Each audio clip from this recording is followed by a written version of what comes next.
Hey guys, what's up? So in this quick video I'm going to show you how you can get this ink filter on Instagram. So this is the filter. You have two options here.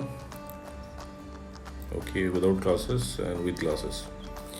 Okay, to get this effect, visit the creator profile. Jefferson is the creator of this effect. You can follow him to unlock all his filter to your Instagram camera tray. He's having some awesome filter. So check in his filter gallery and this is the filter, ink. Tap on it and you will see this preview. From here you can save it to your Instagram camera tray and you can tap on try to try the filter. Okay, and suppose you are not getting the effect like this, then what you can do, visit this website. Link to this website I'll give in the description box below. So here in this website you will see link to the filters. Just tap on the link and open it with Instagram. Okay, and likewise also you can get this effect on Instagram. So thanks for watching the video guys. See you on the next video.